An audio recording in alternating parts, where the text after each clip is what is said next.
Sinabi ko ba na tumatanggap siya? Sinabi ko ba nung mga nakabasa, sinabi ko ba binayaran ang TF niya sa Amerika ay 4 million US dollars? Hindi po yan ang sinabi ko. Ang sinabi ko, May chismis. mag-ingat siya dahil may kumakalat na chismis sa Philippine Coast Guard sa mga kasamahan niya na 4 million US dollars ang TF niya sa United States. So, ibig sabihin, may naninira sa kanya. Sabi ko, mag-ingat ka. Tapos, imbis na anuhin niya, sinabi ba niya na walang kumakalat sa PCG? Meron! Hindi lang ako nakakaalam noon, no? Hindi ba? Sabi ni Brian Rivera, chismis, mahilig talaga kayo sa chismis. Well, kasi wala nagsasabi ng totoo sa gobyerno eh. Oo. No, edi na magiging chismis lahat. Oo. Well, yun ang chismis na kumakalat sa PCG. May naninira sa kanya. Dapat maging maingat siya kasi baka may maraming naiinggit sa kanya sa PCG. Oo. Yung pagiging bangag ni BBM, ayaw matapos-tapos na chismis. Ayaw magpa-drug test eh. Ayaw rin naman i-deny ni Amy Marcos. Ayaw rin naman i-deny ni Amy Marcos. Ang mga nag-i-deny lang naman na gumagamit si BBM. Yung mga fans niya na sino ba kayo sa buhay ni BBM? Oo. Well, ang pinakamatinding denial dyan, yung brad ko, si Benhur Abalos. Habang, dinideny niya habang gumagalong-galong yung bibig niya. Hindi ba? So, ayun na naman na kay Tariela. Ako naman, ikaw ba, Joey? Halimbawa sinabi ko, Joey, nag-post ako, Joey, mag-ingat kasi may kumakalat na chismis na na nagnakaw ka daw ng ganito. Diba, that's a warning. Wina-warningan kita na may kumakalat na ganyan na chismis. Hindi ka naman kilala si Tariela. Hindi ko alam ng number niya. Hindi kami magkasundo. Pero ako'y concerned sa kanya na may kumakalat na chismis sa PCG na ang TF niya sa mga are 4 million US dollars. Diba? May nag-text pa nga sa akin, hindi nga lang daw 4 million. So parang, ano ba yan? Dapat ampatin mo ang tunay na source niyan. At sa loob nga yan ng Philippine Coast Guard. Malay ko ba? Kung anong kumakalat sa Philippine Coast Guard, nakarating lang naman sa akin. Diba? Dapat ang sisihin niya. Ang sisihin niyan is yung mga parehong senior niya. Parehong senior mo, Tariela, saka junior mo. Sila yung nagpapakalat, hindi ako. Warningan lang kita. Ano reaction niya kasi? Itanong mo, ano bang basahin mo raw sa X? Sige, teka, ito na.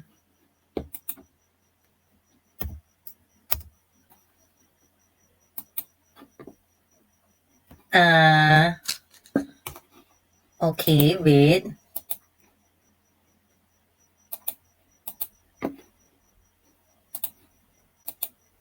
Ito. Ayan, J. Tariela. Unang-una sa search list ko si J. Tariela. Ito.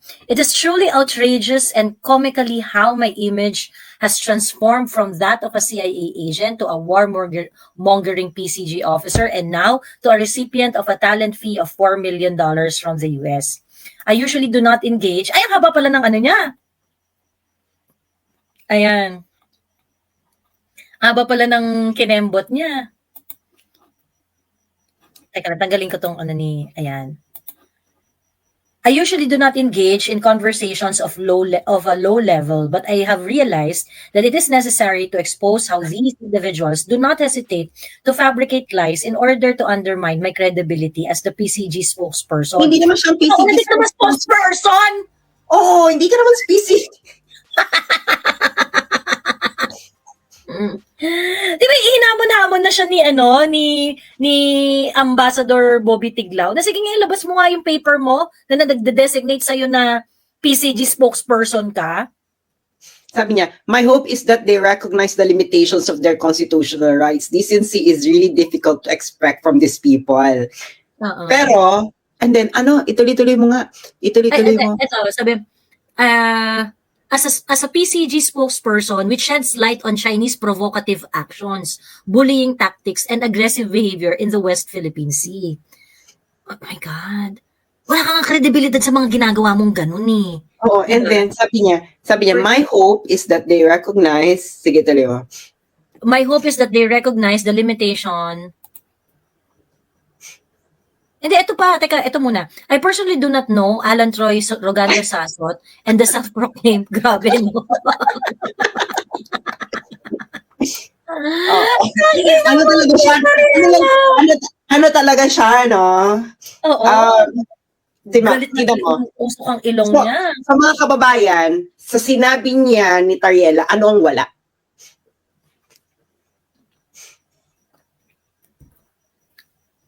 Ano? Ano ang wala sa sinabi niya sa kanyang statement? Na hindi yun totoo. Tignan mo, anong wala dyan? Sa sinabi niya.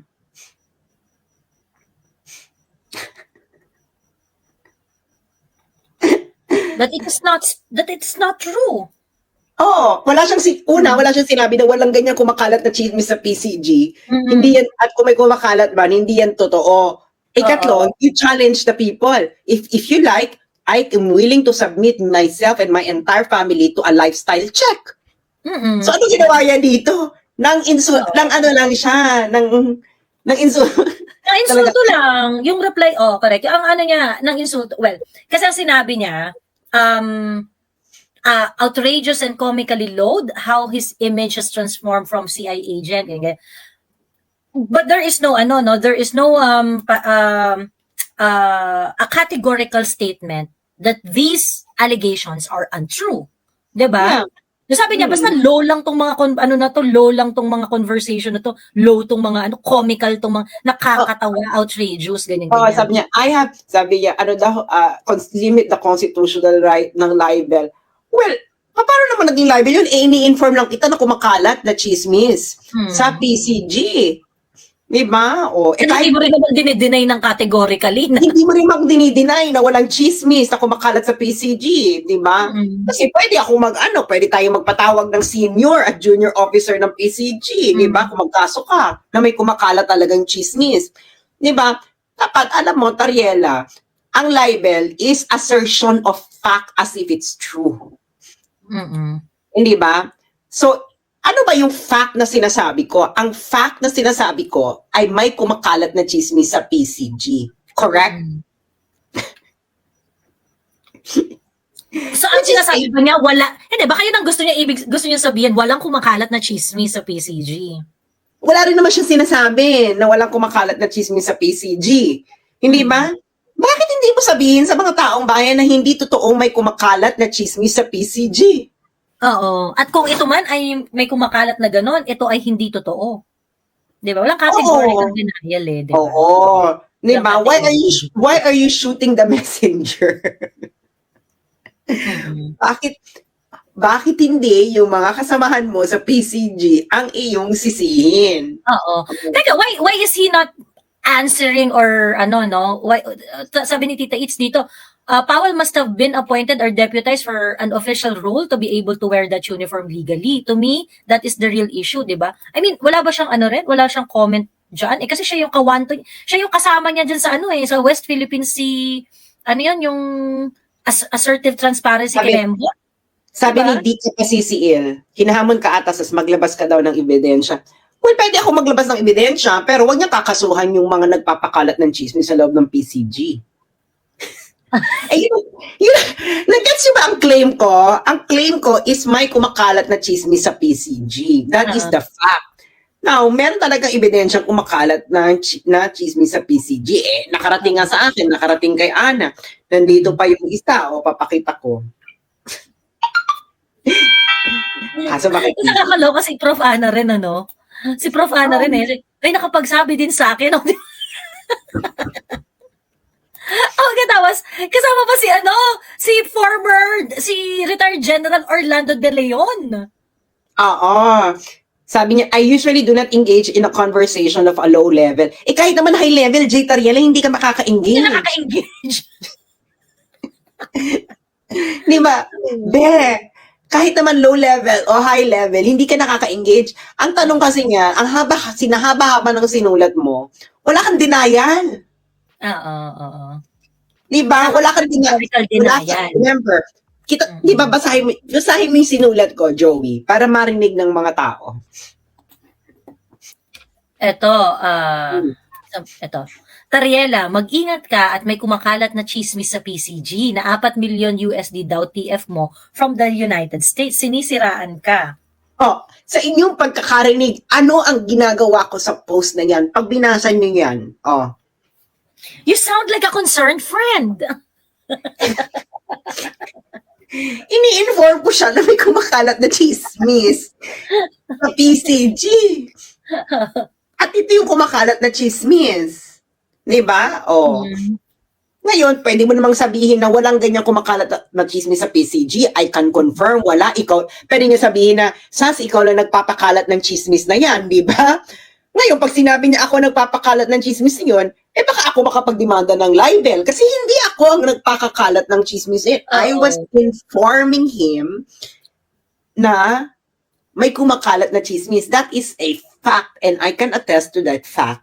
Kahit magdemanda ka ng libel, magpapatawag tayo ng senior at junior officials, di ba? Oo, totoo. Actually, I was about to say this Yung kaya nabubuso ka kay Tariele. Parang, hindi mo kilala si Sas. Ang pangalan niya dun sa post, For the Motherland, Sas Rogando Sasot. Pero ikaw, nirefer mo siya dun sa legal name niya. Parang hindi ka kilala. Ewan ko sa'yo, Tariela.